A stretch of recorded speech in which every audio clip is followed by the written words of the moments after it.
네, 저희는 사계절 기상현상을 주제로 UCC를 제작하였습니다. 기상현상에 대해 설명하자면 기상현상이란 대기 중이나 지상 또는 지상의 물체 위에 여러 가지 형태로 나타나는 것으로 육안으로 볼 수 있거나 귀로 들을 수 있는 현상을 뜻합니다. 안녕하십니까. 봄의 기상현상에 대해 설명하게 된 소의림이라고 합니다. 봄의 대표적인 기상현상으로는 황사가 있는데요. 황사란 바람에 의하여 하늘 높이 불어 올라간 미세한 모래먼지가 대기 중에 퍼져서 하늘을 덮었다가 서서히 떨어지는 현상 또는 떨어지는 모래를 말합니다. 황사, 어디서 발생하며 어떠한 영향을 줄까? 기상학적으로는 한랭연선을 동반한 저기압이 발생할 때 강한 상승 공기가 만들어집니다. 강한 바람으로 상공으로 올려진 모래먼지는 기압골 뒤에 따라오는 대륙성 고기압의 강풍에 실려 우리나라로 날아옵니다. 황사가 인체에 미치는 영향을 설명하였습니다. 황사 때 대기 중의 먼지 농도는 평소의 4-5배에 이릅니다. 때문에 황사와 같은 미세먼지는 걸러지지 않고 사람의 피 속으로 직접 들어갑니다. 그 과정에서 기도를 자극해 기침이 나게 하거나 가래나 염증을 일으키며 기관지에 직접 작용해서 기관지 벽을 설계하고 협착을 일으킵니다. 따라서 기도가 좁아져 숨을 쉬는 데 방해가 됩니다. 한편 미세먼지는 사망률에도 직접적으로 영향을 미칩니다. 황사가 산업에 미치는 영향도 있는데요. 피해 강풍 중에 하나가 컴퓨터 모니터나 TV 브라운용 유리를 만드는 정밀산업 분야입니다. 이곳에선 늘 먼지와 전쟁을 벌입니다. 작은 먼지 하나와도 치명적이기 때문인데요. 액체 상태의 유리물을 만드는 브라운관 모양으로 만드는 성형 공정에서 먼지가 날아들면 심각한 불량이 발생합니다. 때문에 황사 입자는 아주 미세하기 때문에 유리의 흠집을 만들거나 화면에 굴곡이 생기게 합니다. 따라서 황사철이 되면 이러한 불량이 갑자기 증가합니다. 다음으로 여름에 대해 설명하겠습니다.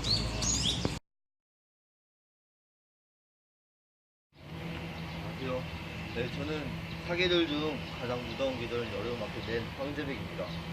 여름에는 낮이 길고 더운 계절로 달로는 6월에서 8월, 절기로는 이파로부터 이틀 전까지 이릅니다. 여름에는 태평양으로부터 덥고 습기가 많은 남동풍이 불어와 고온 다습한 길과 형성됩니다. 네, 여름을 두 가지로 나눌 수 있는데, 첫째, 초름은 늦봄 다음 기간으로 장마가 오기 전 공기가 나타나며 농작물을 포함한 모든 초본 식물과 과실수, 산림이 울창합니다. 6월 24일 무렵에는 장마가 시작되는데 일반적으로 장마는 약 한 달간 지속되어 전국적으로 7월 24일 무렵에 끝나며 남쪽에서 시작과 종료가 빠릅니다. 둘째, 한여름은 장마급 무렵과 장마 이후에 소나기 구름 형성과 집중호우가 치러하는 시기입니다. 많은 비와 높은 기온으로 작물이 성장하는 데 체력기입니다. 한여름의 후반부는 장마 종료와 더불어 한반도가 북태평양 고기압의 영향을 받아 기온과 습도가 높고 부지성 소나기와 집중호우가 치러합니다. 크게 발달한 소나기 구름에 동반되어 우박이 산간지방에 자주 내립니다. 이 시기의 후반부는 더위를 피하기 위해 계곡, 바다 등으로 놀러가는 피서철입니다. 네, 이제 여름 소개가 끝났고 다음으로 가을을 소개하겠습니다. 안녕하세요. 저는 이상준이라고 하고요. 제가 맡은 기상현상은 가을에 있는 태풍이라고 합니다. 태풍이란 17m/s 이상의 강한 폭풍우를 동반하는 것을 뜻하고요. 태풍의 이름에 대한 유래는 그리스시나 티폰이라는 사과고 파괴적인 괴물이 있는데요. 그리스신 제우스의 공격을 받아 불을 뿜는 능력이 사라지고 폭풍우만 내는 능력만 남아서 티폰이라는 이름을 썼다고 합니다. 태풍의 종류에는 북태평양 서부에 있는 태풍, 그리고 멕시코만에서 발생하는 허리케인, 그 다음에 벵골만 인도양에서 발생하는 사이클론이 있고요. 그리고 오스트레일리아 북동부 쪽에서 일어나는 밀리우리가 있습니다. 태풍이 위도 5도에서 일어난 이유는 적도에서 중력이 없기 때문에 태풍이 힘을 받을 수 없기 때문입니다. 태풍이 일어나는 원리는 열대성 고기압이 형성되어 상승기류가 발달하면서 주변으로부터 공기 수렴을 야기한 다음 수증기가 연결되어 자멸이 생기게 되는데요. 이 자멸이 태풍의 에너지원이 됩니다. 여기 태풍의 눈이 있는데요. 태풍의 눈은 하강기류 주위에 정라운이 있기 때문에 그 주변의 기류는 평온하다고 볼 수 있습니다. 이상으로 태풍에 대한 설명이 끝났고요. 이제 겨울에 있는 계절을 봅시다.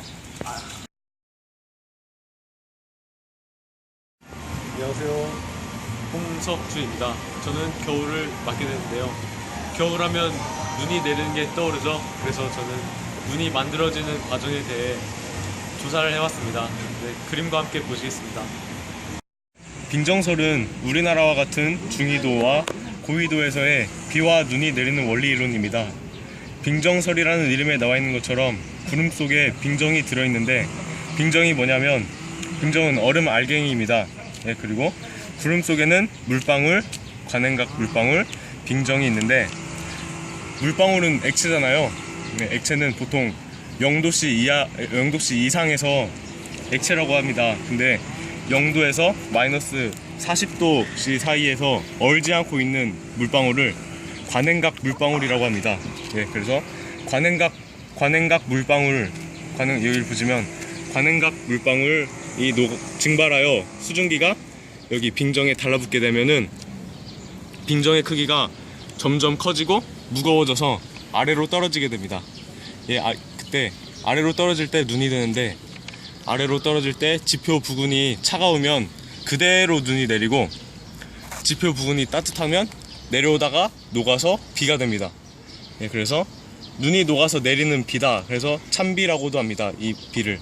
그래서 이상으로 눈이 만들어지는 원리에 대해 설명하였습니다. 이상으로 마치겠습니다.